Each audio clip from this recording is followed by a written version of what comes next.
Bismillah, Allahumma salli wa sallim ala rasulillah. Assalamualaikum warahmatullahi wabarakatuh. Alhamdulillahi rabbil alamin. Allahumma salli wa sallim ala sayyidina Muhammadin wa ala alihi wa sahbihi ajma'in. Amma ba'du. Jamaah salat Isya, para kekasih Allah, pendakwah-pendakwah kelas dunia yang sekarang kebetulan berada di ujung Gading kota. Tiada nikmat yang lebih besar selain daripada dipilihnya kita menjadi da'i-da'i yang bertebaran di muka bumi. Ada hamba Allah yang dimudahkan melangkah ke sana kemari bagaikan kapas. Yamsuna alal ardi hauna, mereka berjalan dengan mudah dan enteng saja di muka bumi, sementara orang lain sulit berjalan kemana-mana. Sekalipun corona wati dan siti corona, namun ahbab ini tetap bisa berjalan kemana-mana, saudara-saudara. Kalau yang lain banyak aturannya, kalau ahbab ini diterobos saja. Alhamdulillah lolos sehingga sampai ke kota kami. Di sini kalian akan bertemu dengan orang yang, ya, bagi mereka corona dengan tidak sama saja. Karena masyarakat Ujung Gading adalah masyarakat pembangkang kepada kejahatan dan kezaliman. Barangkali penduduk surga pun banyak dari orang Ujung Gading nanti.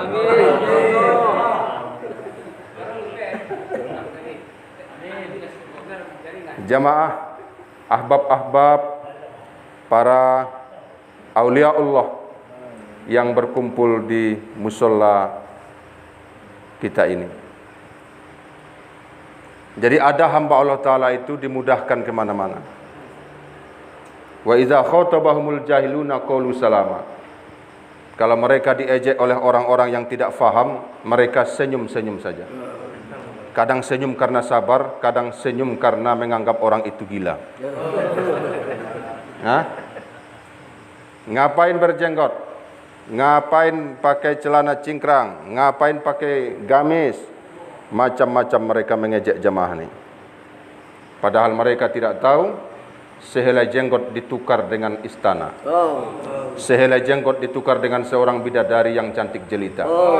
Kalau dia minum, kata Rasulullah, kelihatan di lehernya alir mengalir di dalam. Transparan, bukan jelek. Sehingga Allah mengatakan, hurun ain, bidadari itu matanya seperti bola pingpong bulat, indah, mungil. Hurun ain. Jadi bidadari itu matanya bulat. Hurun ain, matanya bulat. Maka di dunia ini juga carilah wanita yang matanya bulat.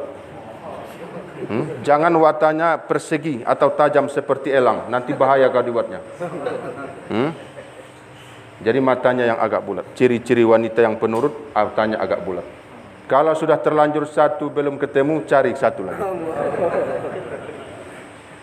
Insya Allah hadirin, para ahbab ini sudah mendapat surga sebelum surga di akhirat. Wa amma man khafa maqama rabbih jannatani. Para jamaah tabligh, para karkun, para ahbab, para hamba-hamba Allah yang soleh, yang bertakwa diberikan dua surga. Surga pertama di dunia, surga kedua di akhirat.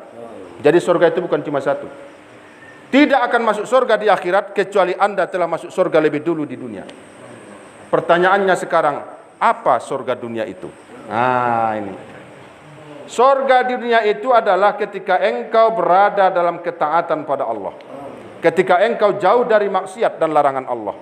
Surga dunia itu adalah ketika engkau sujud kepada Allah sementara iblis tidak mau sujud. Setiap iblis melihat orang sujud, dia memekik melengking ke langit karena sakit hatinya sebab dia diusir karena tidak mau sujud. Sementara Bapak di mana-mana saja bisa sujud. Maka perbanyaklah bergerak ke seluruh dunia agar saksi bumi itu nanti menyaksikanmu. Rumput yang kau injak, debu yang ikut di kakiku menjadi saksi. Negara mana yang kau tempuh, Malaysia, Seri Petaling, apalagi Thailand, Pattaya, kemana-mana, bahkan Arab Saudi, negeri jauh, India, Pakistan, Bahkan nanti engkau akan pergi ke kutub utara dan saudara-saudara. Tiba-tiba kau tanpa sadar, kakimu sudah melangkah saja, sudah masuk ke dalam surga.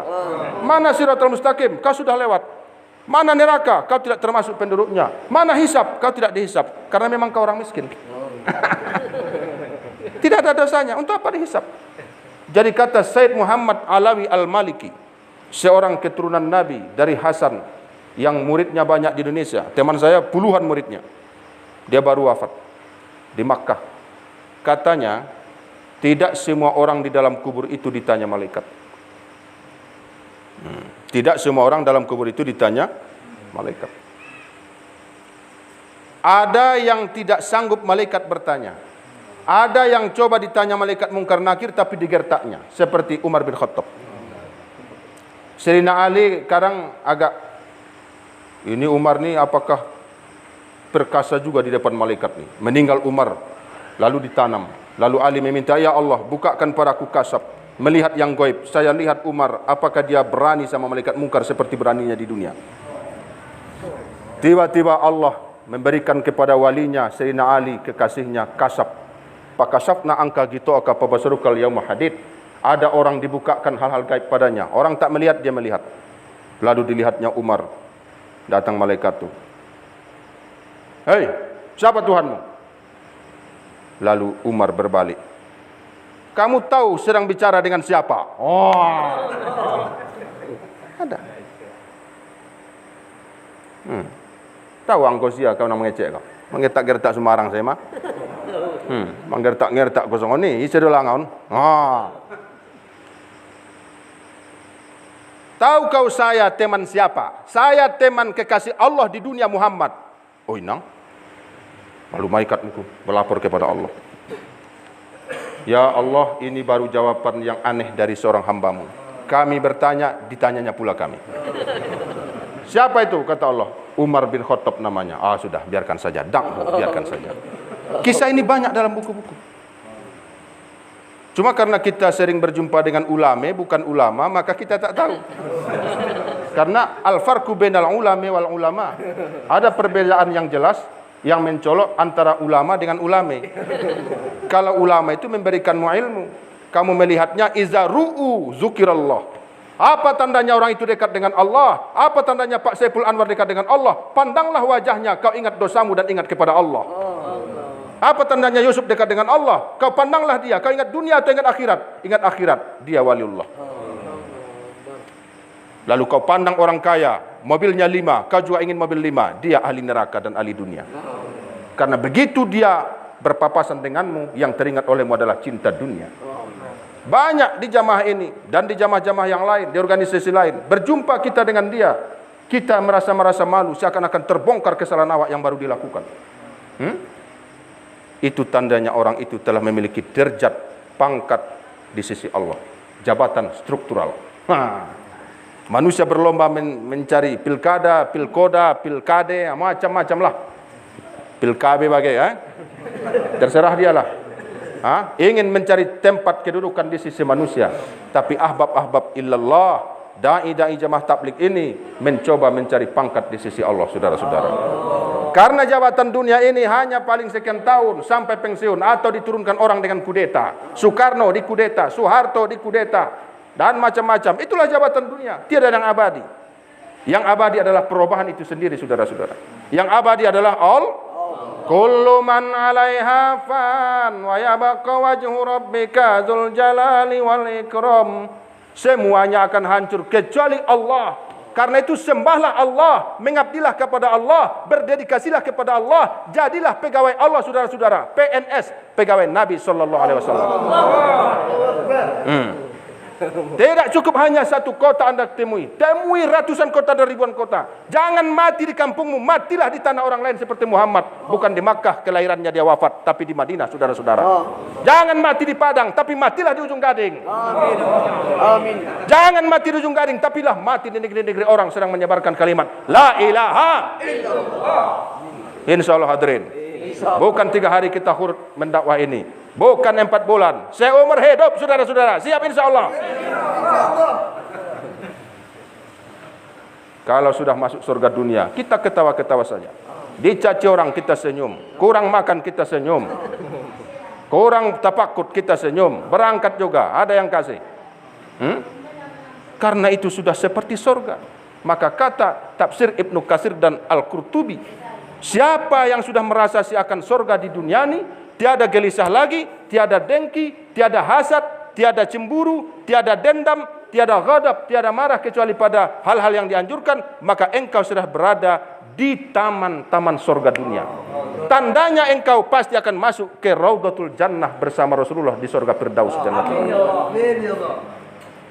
Siapa yang tidak masuk surga di dunia tidak akan masuk surga di akhirat. Sepanjang hari 24 jam tak pernah dia tersenyum. Utang saya panganannya mah. Dengki, dendam, apa salah orang itu nanti kanannya. Itu tandanya dia masuk neraka di dunia dan pasti masuk neraka di akhirat. Insya Allah yang hadir ini adalah mendapat surga dunia dan akhirat. Siap hadirin keluar di jalan Allah. Saya umur hidup insya Allah. Assalamualaikum warahmatullahi wabarakatuh.